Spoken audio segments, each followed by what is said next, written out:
This podcast is for informational purposes only and is not an offer or solicitation of an offer to buy or sell securities. SNN Network, SNN Inc., and the Planet MicroCap Podcast and the representatives are not licensed brokers, broker-dealers, market makers, investment bankers, investment advisors, analysts, or underwriters. We do not recommend any companies discussed. We may buy and sell securities in any company mentioned and may profit in the event those securities rise in value. We recommend you consult with a professional investment advisor, broker, or legal counsel before purchasing or selling any securities referenced in this podcast. Welcome to the Planet MicroCap Podcast. I'm your host, Robert Kraft. Thank you all so much for the support and for tuning in. Do me a quick favor. If you like what you hear at Planet MicroCap, please take 2 seconds and give us 5 stars on Spotify or Apple. This helps with the search engines so that more folks can also discover and engage with all things microcap stocks. My guests on the show today are Maj Soueidan, founder and editor, and Jan Svenda, senior equity analyst at Geoinvesting. In today's episode, we discuss ticker TSSI, that's TSS Inc., and its year-to-date performance of more than 600% as of today's recording. Today, we recorded this at June 4th, 2024, and why. We then break down their Tier 1 quality microcap index overall performance and why the GARP value bull market might just be getting started. We discuss a number of stocks during our interview today. Maj and Jan also may or may not own companies that comprise their Tier 1 quality microcap index. Please see MS MicroCaps and Geoinvesting for full disclosure. Thank you again for tuning into the Planet MicroCap Podcast, and please enjoy my conversation with Maj Soueidan and Jan Svenda. Maj, Jan, how you guys doing? Only when times are good. Hey there. Don't interview us when the next is going down, which is bound to happen. Well, yeah, right. Well, look, I mean, part of the reason, obviously I wanted to get an update. This is actually my first interview I've done since, I think since the conference, or no, we did our wrap up on the conference, but it's been a couple weeks for me. So now, fresh back at it. So I'm ready to kind of just get in, not just an update, provide an update for everybody who's listening in, but also even for myself in some respects to get caught up on what's going on. So, I've also, what triggered wanting to do this today was maybe a small victory lap a little bit on TSSI. Not a shareholder. This is the MS MicroCaps disclaimer if you're watching this on YouTube, and then if you're listening in, you can see that as well. So, guys, I figured that let's kick us off there, right? I mean, let's go. Give us the wrap. Sure, and here's the by the disclaimer, as you know, here from MS MicroCaps. If by viewing this or listening to it anytime, you agree to our terms and conditions. And I do, by the way, I am a shareholder at TSSI. I don't know if Jan is. No, I'm not. Let's not talk about it. No, let's talk about it. That's when Jan turns off the camera immediately. Like, yeah. let's go to TSI right away, and we'll come back to everything else here. So TSI was one of the, I don't know, did it hit the multi-bagger this month? I think it hit it in May, right? Yes. Yeah, yep. We got 4 multi-baggers come through the index, Bobby, which is, by the way, at 90 right now, stocks in the quality index. We call it the MSM QI. We're about to add 91 soon. But TSI was basically added at 52 cents on the index on March 26th, and it clipped, I think, 250 maybe last month. And this was was really cool case study on this one, because TSSI, part of their business, or most of it really, is integration services for racks that go into data centers. So, for example, they take a server and all the network equipment, they put it all together in their factory and then deliver it. They have a really good relationship with their biggest OEM partner, who we all think is Dell. They haven't really come out and said it formally. And as you know, Dell is getting a big boost right now. Their stock has, until recently, got clipped here, but because of their relationship with NVIDIA, their close relationship there. And so that's been what was really interesting on this story, though, was it took a long time for investors to figure it out. The company would give subtle hints about it, but they never tell you it's Dell. They never tell you who they're working with. So you had to put it all together. And it can be a classic case, and we wrote about it in the Geoinvesting Weekly this last Sunday. A classic information arbitrage case study, and why invest in microcaps, why read conference call transcripts. And if you follow the progression of the story, since the new CEO came in town about a year and a half ago or so, you would just be able to read this and put it together, chapter 1, chapter 2, and see how it was all progressing. So to be fair, I first bought the stock, I think it was 2018, late 18. It had from 20 cents to $1.50 or so, and it round tripped on me when COVID came along. It exposed some of the weaknesses to the business, which was their inability to deal with the supply chain issues and scale during that time and that disruption. And the previous CEO did a great job of turning this company around. He found this data center asset really being underutilized when he came and took over the company years prior to 18. He sold some assets and really wanted to concentrate on a small, beautiful piece of the business. And he got to the point where the company was profitable to break even and maintaining revenue. So when COVID came along, a year or so after COVID, they decided, hey, we need someone new to come in here and help scale the business because we're having a hard time scaling past this. And that's really important because when you read I think it was the third quarter conference call transcript, or was it second quarter? It's maybe second quarter conference call transcript of 2023. Daryl Doolin, the new CEO, who's been laying out his strategy the whole time from day one. So we go to grade him, see how he's doing. He had basically said verbatim in the conference call transcript, the problem we have is that our largest OEM customer, aka Dell, is basically not confident that we can scale. And you never want to hear that when you're in a company with your biggest customer. And so we knew, okay, well, that's the issue. We need to watch to see if that's going to be resolved. And immediately in the next conference call transcript that came out, I guess it was the third quarter number. I think it was third. I keep forgetting which one it was. It was either second and third or fourth. And came right out and said, hey, by the way, we have, and they were talking about trying to solve that problem and get to a point where they could expand capacity. And verbatim in the release was, hey, we've now got to a point where we can basically 10x the business of our integration business that we've been doing. Now they didn't use the word OEM there, but now you knew from reading those transcripts that was obviously to probably, appease their biggest OEM customer, Dell. And now when you hear that going on and you hear all the business Dell is doing in data centers, I think they're, even though Dell got punished on this recently earnings release, you saw that the data center server revenue went from like 0 to, I think it was 17 billion or some huge freaking number, right? So it tells you the opportunity. If Dell decides to really partner with TSSI on this stuff, it could be pretty interesting and pretty big. So much. Love to, if you don't mind, I want to stop you there because it's interesting. You look at the chart, minus your round trip, but just year to date, the company's up like almost 630%. We're recording this on Tuesday, June 4th, 2024. So just to give some context there, would you, when you look at when they came out with the news report on March 20th, that's when they announced that they were basically expanding capacity or groundbreaking new facility. Like what would you say? Would you say the drive in price was more AI driven versus because that's a huge tailwind right now, right? Is that this basically what they're saying? They're trying to be nuts and bolts for a lot of these AI solutions, right? So it seems like a lot of this action has been moved both by that and also that they've just announced that they're expanding this capacity. Correct me if I'm wrong. Well, yeah, I think from our perspective, it was always the data center play. And data center, the play was also a good play to be in before and after AI, really. This isn't really, I don't call it an AI play. AI is making... But that's driving a lot of interest in it for sure. No, yeah, sure. Yeah. It's making it, data centers more relevant than ever before, right? And the need to be able to accommodate these data centers with new technology. So yeah, AI is a big part of it. But I always considered TSS to be a data center play. And if you look at those currents, we were always there. The growth currents were there. Now AI put it into a different level of growth and basically brought it on more on the map, right?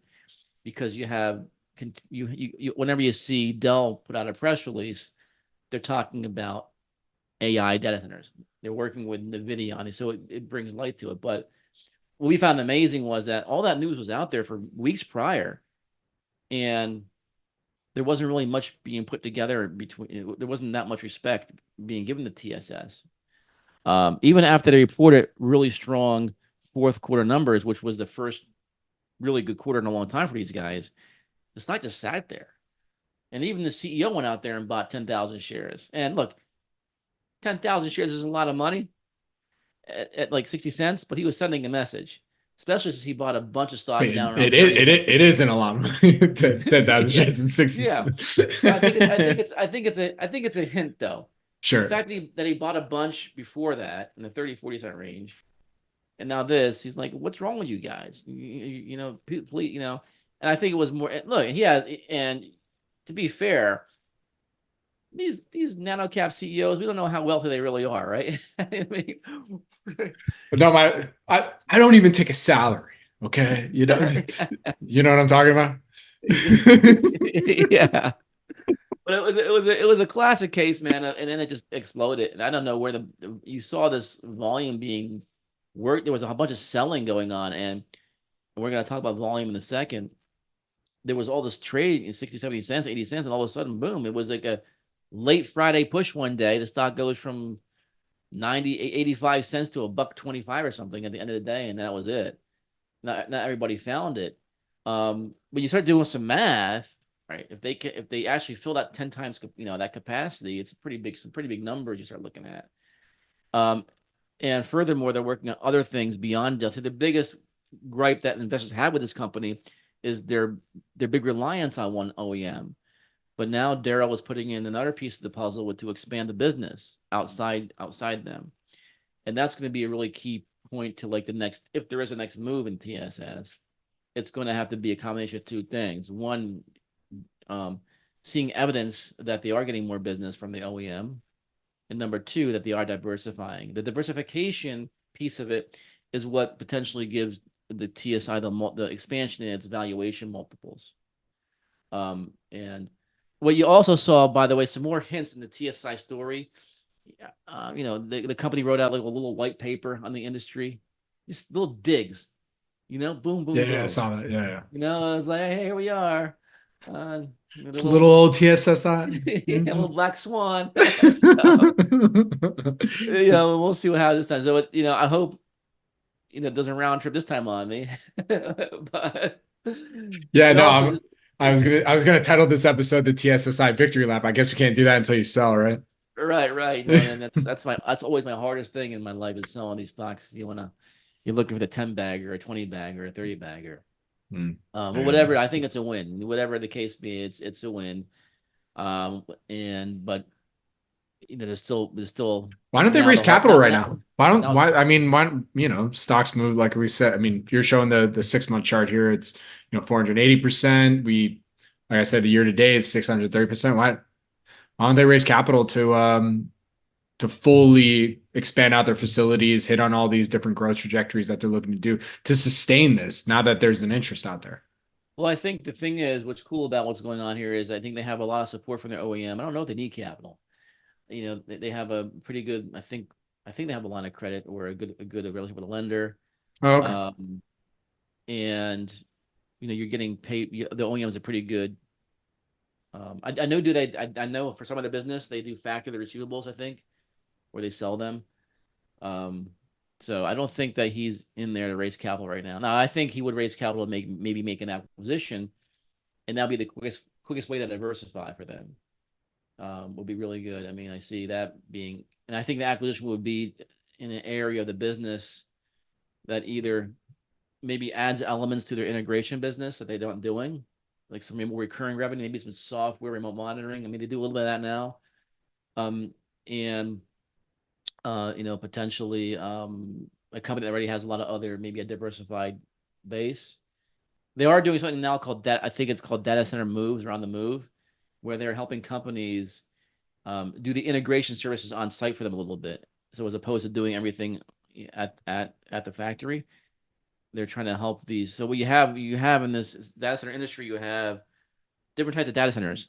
You have these these legacy data centers. I think they're called enterprise data centers, where they're on a company's premise. Like a Salesforce might have its own data center. It's built, but you got to always, if you want to expand, you got to build out on it. It's a lot more planning to deal with that. And you have these co-location data centers, which are places that companies rent. So we might rent one to put our servers there, and we might own a piece of it or something. So there's work that TSSI could do at those co-location centers. Most of their business so far has been at the enterprise level, like on premise. Maybe doing some modular work, which is basically building a data center and then drop shipping it, basically, or pieces of it and drop shipping it on a field, for example, that's fenced in. But I think where they really want to be here is this co-location thing is really cool, because it allows companies to quickly address their data center needs, which is the problem you're having right now. And if TSI can help companies do that quicker, that will be an advantage. So I'm really curious to see how that kind of plays out over time too. But I mean, they have some cash, but I mean, yeah. Well, the cash is kind of. I don't want to get too deep in the woods, Bobby. The cash is like, yes, they get this influx of cash from part of their business, but it's quickly depleted. It's a that was my. That's another podcast we got to talk about. yeah. Sorry, I don't want to get too. I know. I mean, we could probably talk this story all day. I mean, look, we've been talking about this since 2018. Since they get that cash in their OEM to basically go buy equipment to integrate. So it's and in order they turn that cash over quicker. It's a receivable.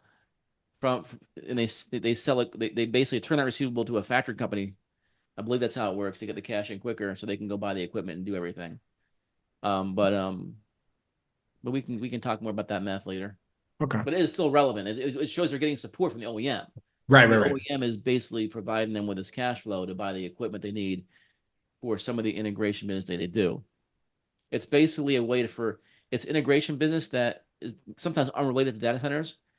It's stuff that the OEM doesn't really do much of in terms of maybe the equipment and the services. But they want to basically still support the customer. So TSS is their partner to support this customer on things they wouldn't do. So it's really good. Why doesn't Dell just buy them? Good question. It's just one of those things. It's not in Dell's wheelhouse, but that's a good question, because SMCI, is it SMCI? Is that the other data the center? super micro? Yeah, the chip one. Yeah. They are an OEM and also do their own integration services. So wouldn't it be maybe at a higher number, Bobby? Maybe at 200 million? I don't know. Maybe it makes sense. It would make sense for someone to buy TSS that wants the Dell business, because it's not easy business to get. So that would be really cool to take a look at that. Interesting. All right, well, let's keep following along on this one for sure. I mean, I'm sure we'll talk about it again, down the road here. At 2 cents on the round trip. He's kidding, or I don't know. It's a joke. It was fun looking at it. It looked like a nice paper champion. Exactly, paper champion. Very good. All right, so what else we got going on? And again, full disclosure, not a shareholder in TSSI. Just making sure that's clear. And Maj Jan is not. Jan, you want to talk about the volume real quick? Oh yeah, sure. I think it's a great case study as well. A lot of people, tend to say microcaps are not investable, or even, they might say, okay, they are investable, but the big moves are not investable. I think a lot of people would say, oh, well, it went up 300%, but on what volume, and all these kind of pesky questions. And, sure, if you have $100 million in your portfolio, this is just not going to be, it's not going to be for you. But what happened with TSS was really cool, because basically in the past month, so we published on March 26th. And basically in month and a half since then, so before the major run up, before it actually went over $1, there was about $2.5 million worth of volume traded. So these are trades that are happening 80, 70 cents, 60 cents, as Maj said, a lot of it just happened below $1 a share. So you get obviously, can you do 2.5 million? No, you can't. Can you get 10% of the volume? I'd say yeah. Like that would not be impossible to, completely ruin the price. So let's say, 250,000 after we posted on the Cliff Note and before the major run up, right?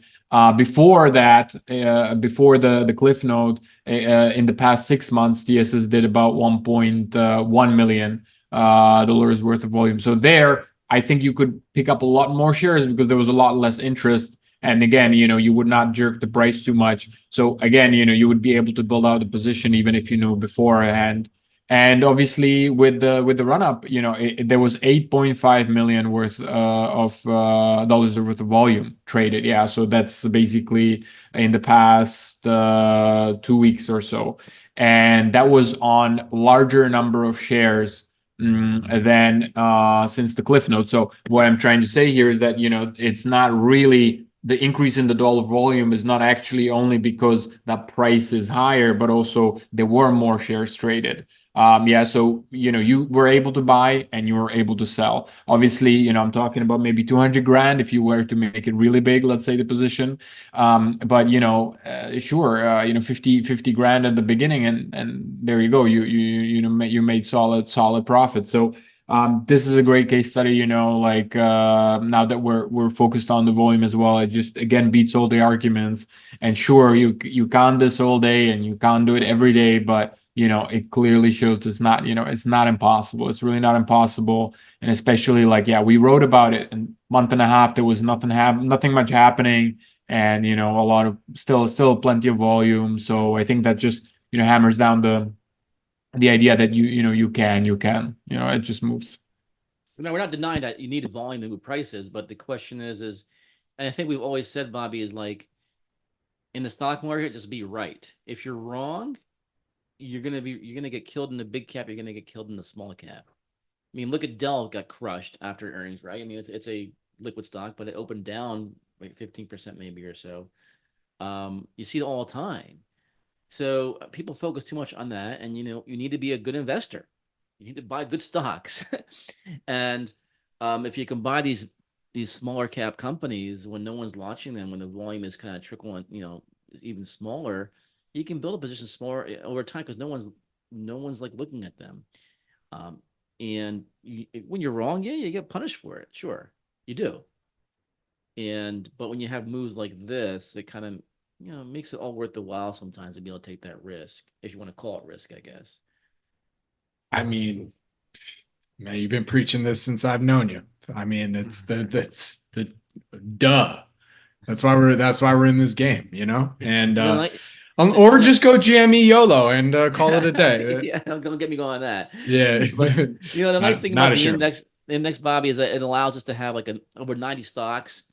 Yeah, we have low volume stocks, we have high volume stocks.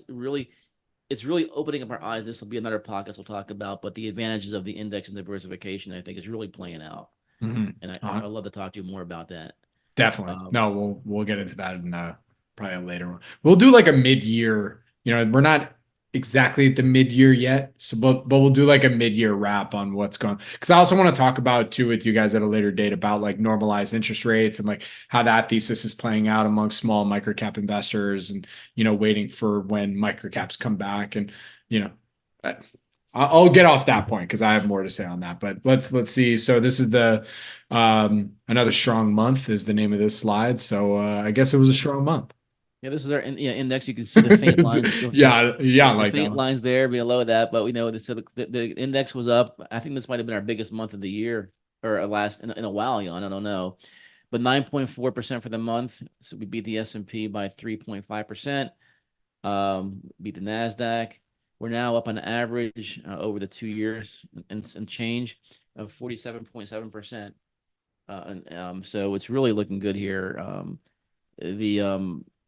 I think the S&P over this whole time frame since we launched our index is up 27.39%. So we're beating it overall significantly. And the Nasdaq is up 18.74%. So we're beating that significantly. So we're happy with the way things are going. Hopefully it continues. What we're noticing, Bobby, is like the better stocks get stronger.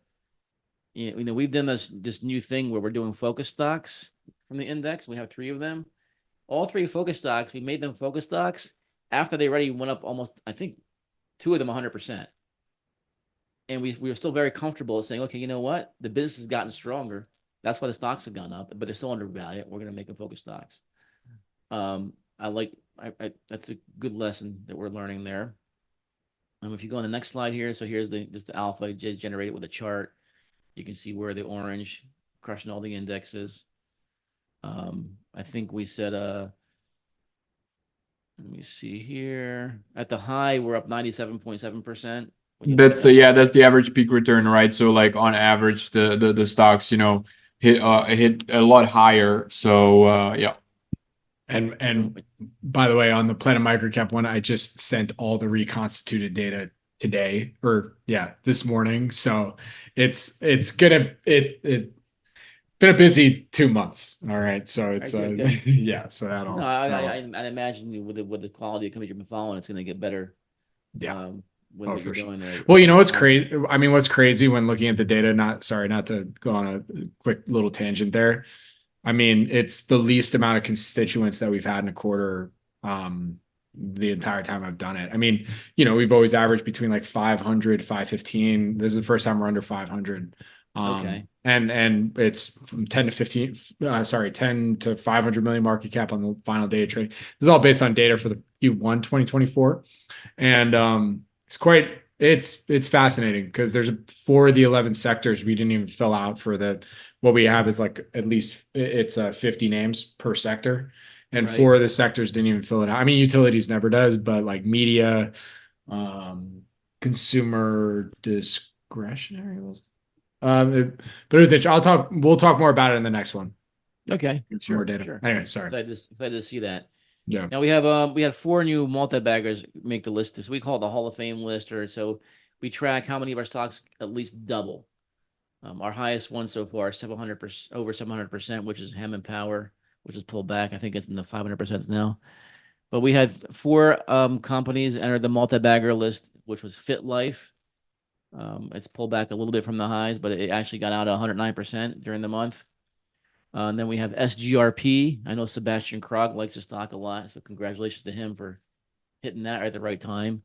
I own FitLife. I don't think I own SGRP anymore, but it's currently up 115%, which is right at the peak. Had a strong day today. BLBD exploded to 160%. They make so FitLife nutritional products, SGRB brand merchandising services. BLBD is the largest and leading U.S. manufacturer of buses. They're going through a transformation over the last couple of years of going to the EV route. Just kicking ass there, up 161%. And then TSS up 312%, was a peak of 418. So they all came in the index. So if you look here at the left hand, we have a whole chart here which shows that currently 17% of our stocks, or 16, are in the over 100% range. 17% are over 50%. And then we have the 20%, 16% here. And then we have, I think, 29% are in the negative territory. And you can see how it is at the highs. We have a multi-bagger hit rate of 33% so far of stocks reaching it. Our big goal here is to get to 50% if we can get there. We think that'd be a really big win for us if we could do that. We're kind of okay at the 70-30 split. We would like to maybe, in terms of positive versus negative, I think 80-20 would be really cool if we can get to 80% up, 20% down only. That might be an aggressive goal for us, but we'll see how that plays out. I mean, 70-30, that's pretty good. Not bad. By any metric. I think there'd be a lot of people that if they were just to like buy a basket of the MS MicroCap index stocks would be quite happy with that.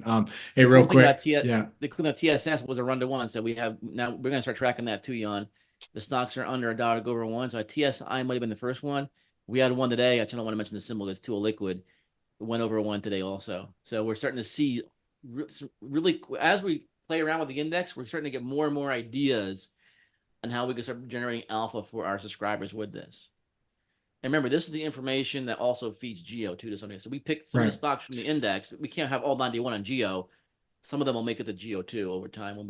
But this gets you earlier into the process. For sure. And look, irrespective of, here, real quick, Jan, are you a shareholder in any of the names mentioned here? Yeah, FitLife and BLBD, not TSSI, as I mentioned already, and SGRP neither. So cool.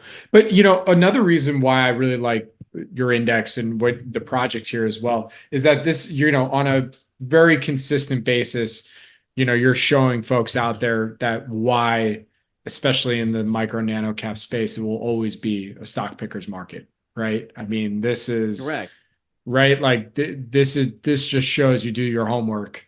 We could talk till we're blue in the face, like, oh, the microcap space is just getting beaten all hell, and what's gonna determine the interest rate, blah blah blah. It's like, okay, yeah, we could.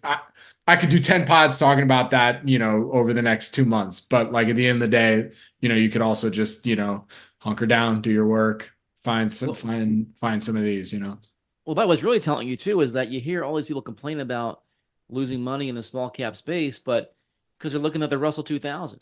Yeah. There's this, like we talk about all the time, there's something below the index is doing much better.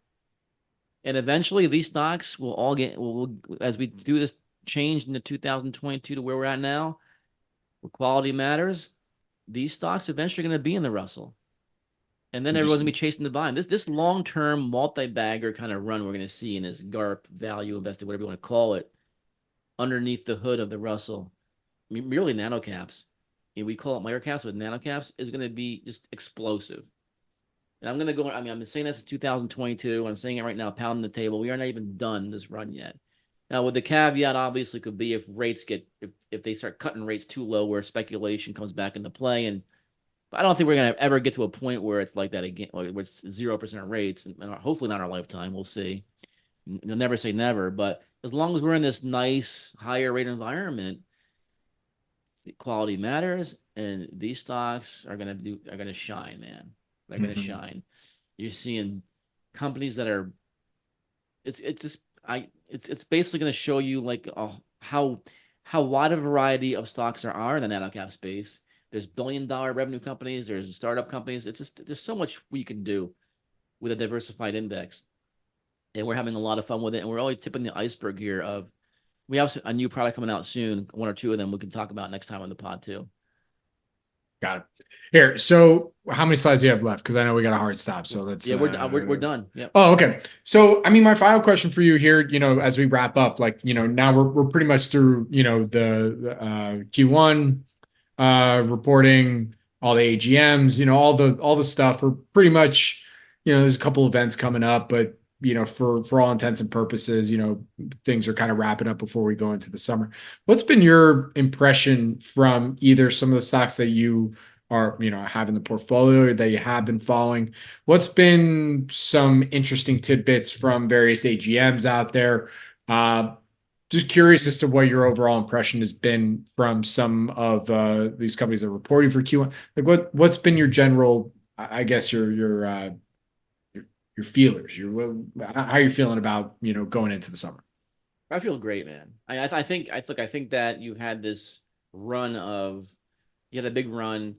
There's been a lot of stocks that shouldn't have gone up. You're seeing some pullbacks here in some of that area. But I think for this pocket, what we're doing, I think it's going to remain strong in this GARP quality nano cap area.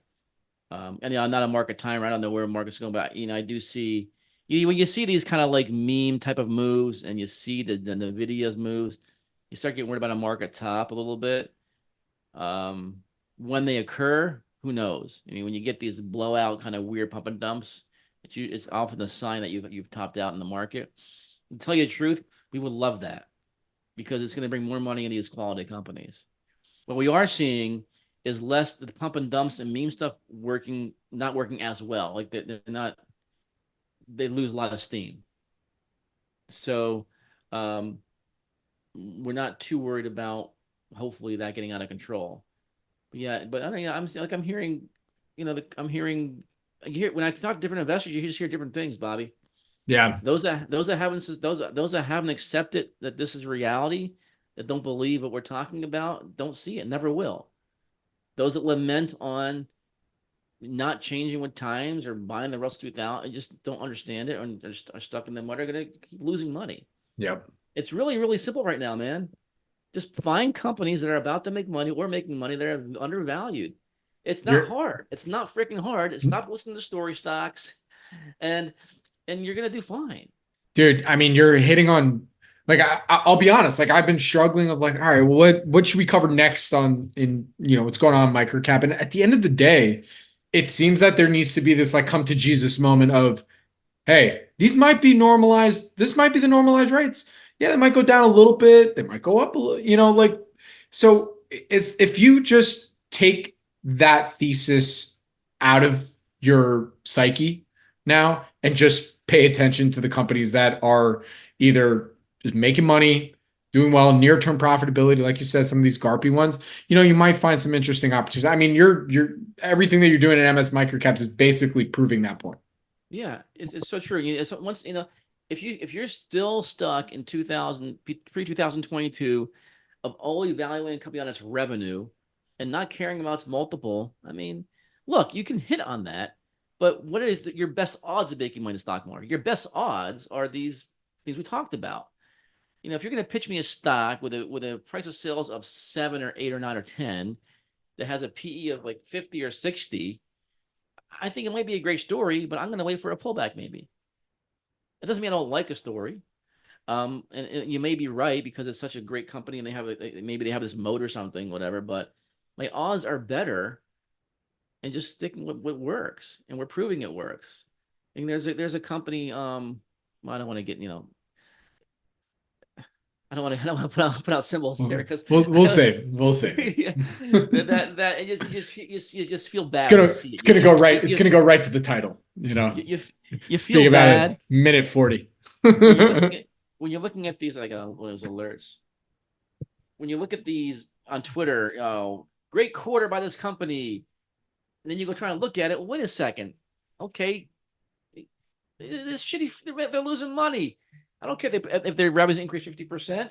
Oh, they have to raise money in 3, 4, 5, 6 months. Yeah, don't get me started on that. That's like one of my biggest pet peeves when you see, some of these pubcos put it out on their LinkedIn or something like year-over-year revenue increased, 150%. And you kind of want to be like, especially when their IR, you're like, come on, guys. Like, show me the Quan. Show me the money.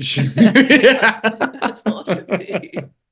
They're just hiding something. Like that should be your first indicator. Is like revenue up 150% year over year. Like you can almost guarantee, I would bet at least 9 out of 10 times you just take a quick look at the chart and you're like, no. And you're even seeing companies right now manipulating their EPS numbers. They're basically reporting GAAP numbers when they're better than non-GAAP, and they won't show you the adjusted number, or they'll use the adjusted number when it's better than the GAAP number. There's so much manipulation going on in this market right now, and it's a lot of it's in this smaller cap market. And look, and we don't, and like at the same time, like we want to be fair a little bit of like, all right, they're in survival mode in some cases. Like they want to make themselves look good to the markets. They have constituents, they have current. So like we're making fun a little bit, but we get it. We understand the game. You have to understand the game. I mean, like we're in it's a cat and mouse game. These companies are out there to tell you they're great to raise freaking money. Most of them. That's what they want. They need growth capital, right? And they're going to tell you whatever it is to like make you think that they don't have to raise capital, but they're gonna surprise you, right? Or that they're gonna be the one. They're gonna be the one where price of sales doesn't matter. We're the one. Like every CEO says that. We're the different one. We're gonna file a shelf, and no one's gonna care because we're so great. The stock's not gonna go down, and you're gonna get fucking clipped 30%. Because we're so different. You're not different. It is. Get it out of your head. Move forward. And sometimes you gotta say fucking no. These companies that want to raise money because they're doing so great, they don't have to. They can just grow nip and tuck acquisitions, or they want to go the next mile. So they go out there, destroy the stock, file a shelf. Now they can't raise money at all, and they're screwed. See, Jan, this is why Maj loves me. I just get him going, and then he just gets a good at least 5-minute rant there where I know for sure. Speaking directly to the CEOs. Just in case you're wondering, one of the fucking companies I own did that to me. And you know who it is, Bobby. I know. I didn't mean to get him going on that, Oh, that's good shit. Anyways, well, we'll leave it there. I know we got a hard stop, so I'm already pumped for the next one. So, guys, where can everybody go and subscribe to MS MicroCaps? Yeah, because I'm roasting in this freaking podcast hunt here in Puerto Rico. The power's off, so I'm like, oh, perfect. See, so you can find the MS MicroCaps on Twitter.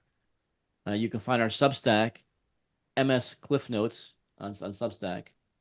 If you want to check out Geo, you can always go to geoinvesting.com and check out what we're doing there. The Twitter handle is @geoinvesting, and my Twitter handle is @Maj Geoinvesting. Jan? Yep. And mine is Jan Svenda, my name. So easy peasy.